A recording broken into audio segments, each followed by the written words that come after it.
polusi udara di wilayah DKI Jakarta dan juga wilayah-wilayah penyangganya ini semakin memburuk, bahkan menduduki posisi pertama sebagai kota dengan udara terburuk di dunia atau masuk dalam kategori tidak sehat. Mulai pencegahannya dari sekarang atau diantisipasi ini sangat membahayakan, terutama sekarang tuh anak-anak sekolah sendiri udah ngerasain sendiri efeknya karena banyak yang ngalamin sakit ISPA. Contoh ya, kami sendiri ngalamin, anak kami tiga-tiganya kena ISPA. Nah, pemerintah sendiri ada terlalu simplistis berpikirnya gitu loh kebijakannya. Kenapa? Karena seolah-olah bahwa polusi itu berasal dari moda transportasi. Padahal polusi itu tidak semata-mata transportasi, tapi juga ada faktor industri, PLTU. Polusi udara di Jakarta. Kalau dari timnya dari Pemprov DKI Jakarta, penyebabnya apa sih Pak sebetulnya?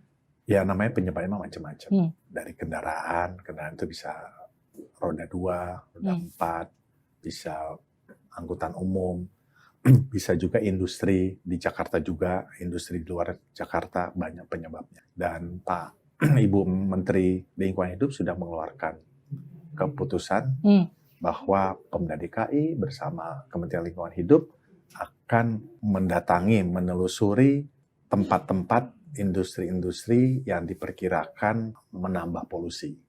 Sudah ada poin-poinnya, sudah ada listnya, untuk menyampaikan kepada mereka supaya mengambil tindakan mereka sendiri. Ada sistemnya, ada teknologinya, itu yang dipaparkan kemarin di Menko Marves. Saya tidak bisa menyebutkan, nanti sangkanya mempromosikan produk tertentu. Jadi kalau dibilang sebetulnya Pemprov DKI Jakarta atau pemerintah pusat hanya menyalahkan masyarakat yang menggunakan transportasi pribadi, enggak juga. Karena sebetulnya industri juga disasar untuk memperbaiki. Berikutnya adalah uji emisi. Kementerian Lingkungan Hidup dengan kami melakukan di spot-spot tertentu uji emisi kendaraan. Nah, kemarin keluar wacana. Uji emisi dilakukan oleh Kementerian Lingkungan Hidup dan Pemda DKI kan terbatas dan cukup lama. Itu kan sempat digalakan dulu ya. Nah, itu kemarin juga tercetus pemikiran setiap kendaraan yang masuk bengkel dengan perawatan berkala, ya, ATPM itu wajib mengeluarkan bahwa kendaraan yang perawatan berkala keluar harus dijamin emisinya tidak melampaui yang sudah ditetapkan. Jadi kendaraan di atas 10 tahun, kalau dulu kan tidak boleh kendaraan di atas 10 tahun, kebijakannya gitu ya? Ini kan mobil-mobil yang perawatannya rutin ya, masuk ke ATPM. Nah, terkait dengan ada wacana mobil usia di atas 10 tahun, simple aja. Kalau menurut saya sih boleh-boleh saja mereka menggunakan kendaraan itu asal emisi gas buangnya tidak melampaui apa yang telah ditetapkan. Termasuk PLTU nggak Pak? Termasuk PLTU. Karena kan dianggap katanya PLTU yang kemudian menggunakan batu bara itu juga jadi salah satu penyumbang. Itu pembicaraan antara Kementerian Lingkungan Hidup dengan PLN. Mungkin kalau PLN mereka sudah menggunakan hal-hal tertentu sehingga emisi gas buangnya itu bisa di bawah ambang. Kemarin Dirut PLN melaporkan seperti itu. Nah, industri-industri yang dari Jakarta juga kita datangi, kita sampaikan, Pemda sosialisasi, kira-kira seperti itu. Pak Heru, emang sebenarnya pertumbuhan kendaraan pribadi di tiap tahunnya dari 3 tahun belakangan ini seberapa signifikan sih Pak? Kalau data yang ada, Jabotabek ya, yang B ya, yes, yang B. Itu kalau roda 4 juta, sekarang sudah 6 juta.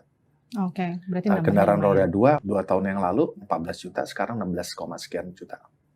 Oke, dan itu yang kemudian jadi salah satu pemicu munculnya WFH untuk mengurangi itu.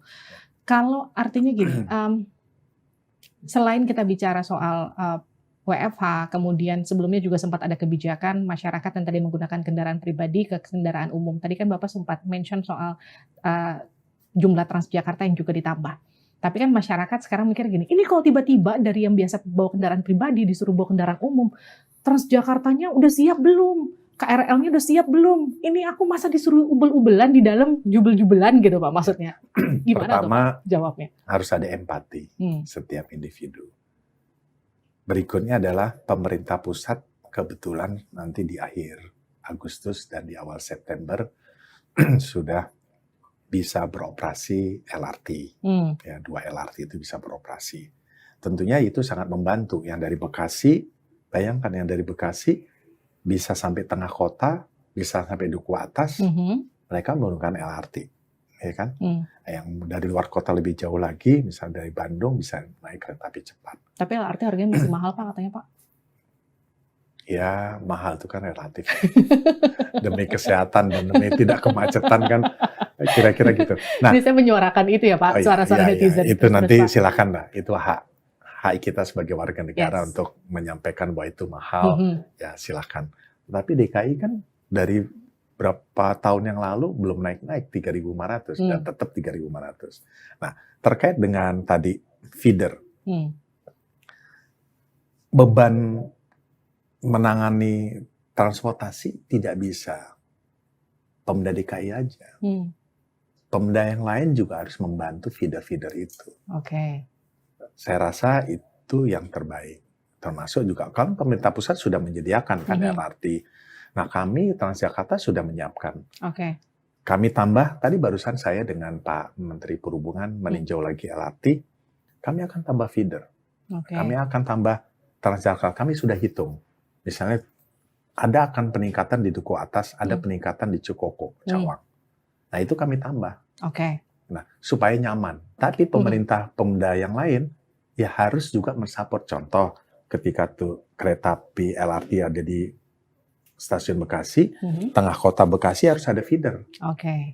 Mereka yang menyiapkan. Itu yang saya mau tanyakan, karena kan apa-apa kalau kita bicara soal polusi Jakarta yang disalahin ujung-ujungnya gubernur ya Pak. Mohon maaf nih Pak. Jadi maksudnya gubernur yang mana ya? Bapak maksudnya. Oh gitu. Sekarang Bapak yang lagi mimpin. Coba saya gini, karena kalau kita bicara soal polusi di Jakarta, ini penjabatnya ngapain aja? Kan yang jadi pertanyaan gitu. Kadang masyarakatnya tuh nggak bertanya. Ini kan ada wali kota Bekasi, ada yang kemudian mimpin Bogor, ada yang kemudian mimpin Banten, daerah Tangerang Selatan dan sekitarnya gitu. Itu jarang jadi sorotan karena sebetulnya mereka kan juga mensupport masyarakat yang juga ikut bekerja di Jakarta. Itu yang kemudian jadi pertanyaan saya berikutnya. Bapak tuh koordinasinya sejauh apa sama ya, masyarakat? jadi gini, Pak? Bogor minta bantuan feeder Transjakarta, saya kasih. Sampai perbatasan Jakarta. Kadang-kadang istilahnya dengan koordinasi on call Dinas Perhubungan Bogor dengan DKI, kalau pagi hari di Bogornya macet, kami jemput.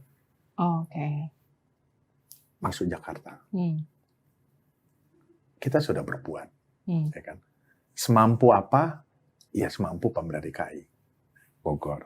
Lantas Bekasi kita tambahkan feeder. Kemarin Cengkareng kita masuk ke sana. Daerah sekitar peak terbagi dua, Jakarta dengan Banten. Kami tidak lihat batas, kami ambil, masuk.